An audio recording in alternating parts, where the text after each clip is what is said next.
bonjour, donc on est au Mondial de l'Automobile, donc à nouveau sur le stand Renault.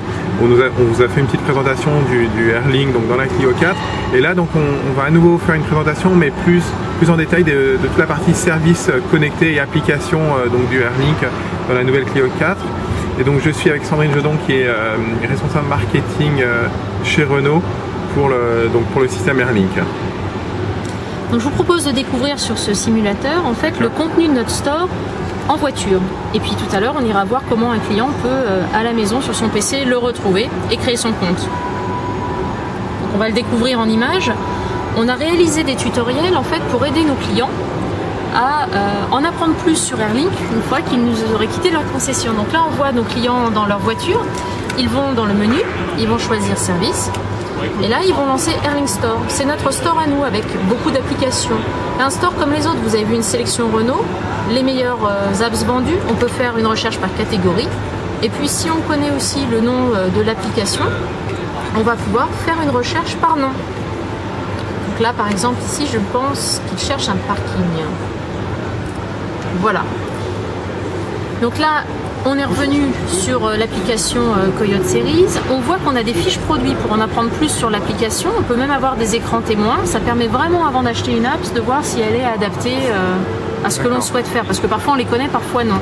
On voit qu'on a deux façons d'acheter. Soit j'ai déjà créé mon compte Airlink Store sur le web.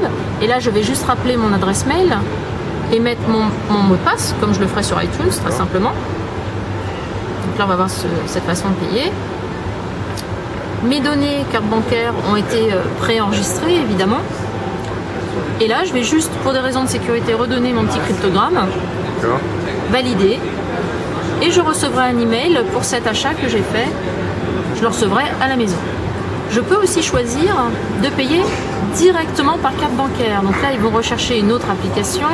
Cette fois-ci, je crois qu'ils aimeraient vraiment savoir quelle est leur prévision astrologique pour le jour. Donc L-Astro. Et je choisis de payer directement par carte bleue dans ma voiture. Donc c'est possible. Je vais évidemment rentrer mon adresse email la première fois pour pouvoir recevoir ma petite facture. Voilà. Je vais accepter les conditions générales de vente et accepter de recevoir des informations de Renault. Je choisis ma carte bleue. Je suis évidemment sur un site sécurisé.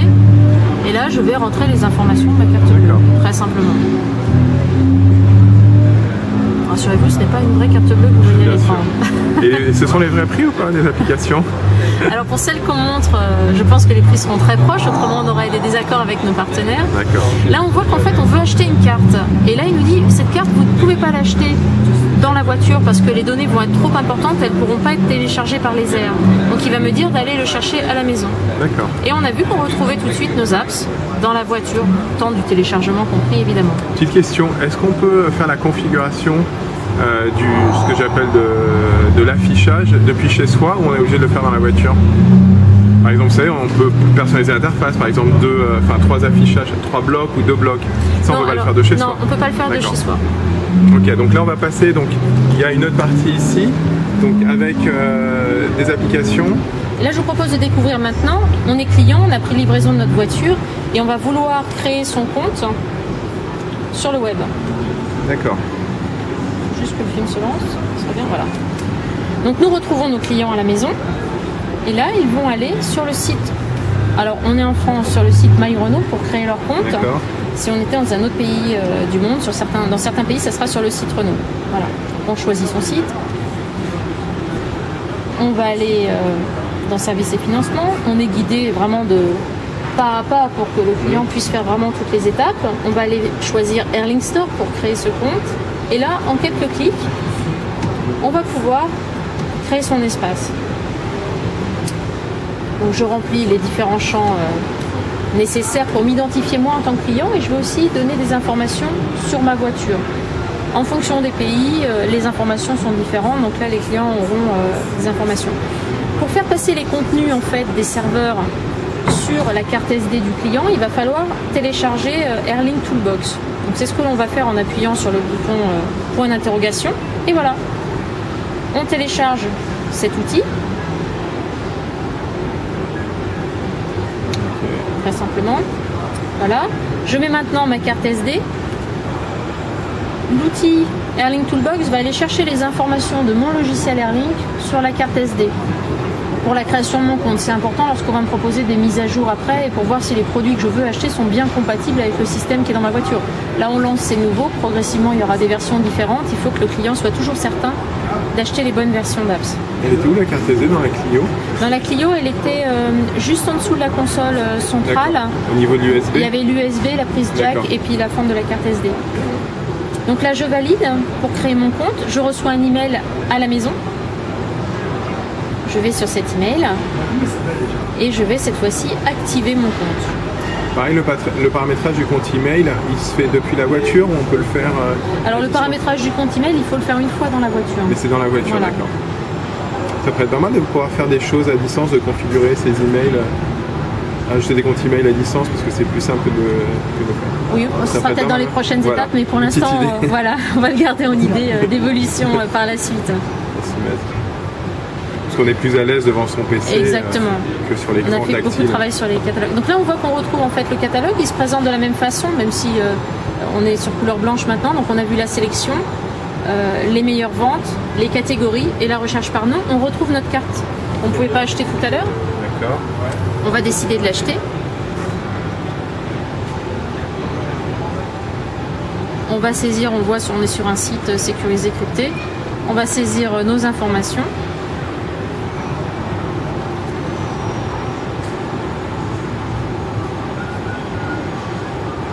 On peut choisir aussi d'enregistrer sa carte bancaire pour la fois d'après. Et là, maintenant, on va pouvoir lancer les téléchargements. D'accord. Donc ça va télécharger sur la carte. Exactement. Et à la fin, on voit juste nos clients reprendre leur carte SD.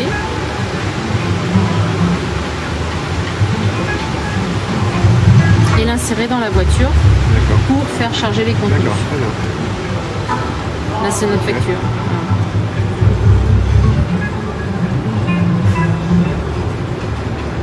Évidemment, le client, la fois d'après, il aura juste, il peut rappeler cette carte-là, cette carte bleue-là, pour simplifier ses achats. Voilà, donc là, on l'insère, on voit l'endroit où à côté de c'est dans la voiture. cigare, exactement. Du USB. D'accord, très bien. Ok. Et après, téléchargement, le temps de copier les éléments. D'accord. Ça apparaît dans le menu service. D'accord. J'aimerais qu'on parle un peu je pense que c'est tout pour le film. Oui. D'accord. Je voudrais vous afficher donc des partenaires ici donc qui seront pour les applications donc au démarrage. Si vous pouvez juste me faire un petit commentaire sur qui est quoi. Alors TomTom, vous connaissez, bien sûr, c'est la navigation. C'est la navigation et les services live surtout, avec l'information trafic en temps réel. Coyote pour Coyote Series pour avoir toutes les alertes sécurité dans les pays homologués. Michelin pour les guides Michelin, donc le guide rouge et le guide vert. Mer du Mont, ce sont les guides Marco Polo. C'est guide touristique. Oui. D'accord. Page jaune, je pense qu'on présente plus les pages jaunes pour faire différentes recherches. Et puis avec Lagardère, donc El Astro que l'on a vu tout à l'heure. Donc pour ses prévisions astrologiques. Exactement, c'est une des premières choses regardées sur internet par les clients. Il est important pour nous d'être présents aussi dans ce type d'informations. Métro, donc là c'est pour toutes les alertes news, donc on a Métro, il y a aussi Euronews, ça pour une couverture pays et puis un jour d'autres partenaires. Donc Balloompa, une application qui va me permettre en fait de demander des bons plans pour aujourd'hui, pour demain, là où je suis ou là où je vais, et en fonction de mes centres d'intérêt que j'aurai cochés, je vais pouvoir avoir des spectacles, des restaurants, etc., me proposer. Et évidemment, l'intérêt, c'est que ça puisse les lancer directement dans la navigation, puisque c'est un système intégré, ou si j'ai appairé mon téléphone, pouvoir appeler, pouvoir faire des réservations. Donc, Idispo, le principe d'une conciergerie, je vais pouvoir appeler pour avoir le numéro d'un médecin, enfin beaucoup de choses différentes. C'est un service payant, je suppose, ce service Idispo. Ah non, ce sera intégré dans des packs. Ce sera intégré dans des packs. Très bien. Mais c'est pas une application gratuite. Non, c'est pas une application gratuite. D'accord. Apila, donc là c'est une application qui est locale, qui est pour l'instant très française et très centrée sur des grandes villes. C'est vraiment une application communautaire parce que dans une grande ville, l'intérêt c'est pas de savoir où est un parking seulement. C'est pas de savoir qu'il y a des places disponibles maintenant, c'est qu'elles le restent disponibles. Donc par exemple si moi je libère une place parce que je suis en train de monter dans ma voiture et que vous êtes dans le coin, vous tournez, que vous cherchez une place, moi je déclare que je libère une place, vous cherchez, ça va nous mettre en contact tous les deux, que vous ayez une voiture équipée Airlink, ce qui serait mieux, ou pas si vous avez l'application dire que Sandrine, qui a une Clio rouge par exemple, libère une place. Comme ça, vous savez quel Clio vous cherchez en arrivant dans la rue. Et puis on va pouvoir échanger nos places. Ce qui nous a vraiment intéressé avec ce type de partenaire, c'est de dire que voilà, les personnes qui font des apps, elles nous intéressent qu'elles soient mondiales ou pas, parce qu'on a besoin d'apps pour tous les pays où on va ouvrir la connectivité. Il faut que les contenus soient pertinents à chaque fois. D'accord, c'est une application plus communautaire. Donc exactement, c'est communautaire, c'est ça qui nous intéressait. Et puis c'est local, donc vraiment une grande pertinence géographique. Et aujourd'hui, c'est que pour les places de parking. Est-ce qu'on peut voir évoluer vers d'autres types de données? Je sais pas. Ou ce sera uniquement parking? Alors, Apila, c'est des places de parking, mais évidemment que l'année dernière, lorsqu'on est allé par exemple au Web 11, on sera cette année au Web 12 aussi, les personnes que l'on a rencontrées étaient très intéressées par vraiment le champ ouvert qui est devant nous pour proposer des nouveaux services liés à la voiture évidemment, mais pas seulement, parce que nos clients ont une activité personnelle et ce n'est que le début des apps que l'on peut proposer dans une voiture. Donc là, Addictease, on va retrouver des jeux. On n'annonce pas encore complètement. J'ai cru voir un Tetris tout à l'heure. Par exemple, mais il n'y aura pas que ça, il y a d'autres jeux aussi. Et surtout, bon là, ça va être plus, alors évidemment pour des raisons de sécurité. Et puis tourisme radio, parce que lorsque l'on se balade soit dans des coins qu'on connaît déjà ou dans des villes où on arrive que l'on ne connaît pas, ça va nous diffuser en fait des programmes touristiques, des informations touristiques sur des monuments qui sont autour de nous. D'accord, je pense qu'on a fait le tour donc, des applications qui sont présentées donc au lancement de la Clio 4 et de Airlink. Merci pour ces informations Sandrine. Si vous voulez en savoir plus donc, sur Airlink de la nouvelle Clio 4, je vous invite à notre site sur GPS Info, www.gpsndco.com. Il y aura un lien direct depuis le descriptif YouTube vers le site.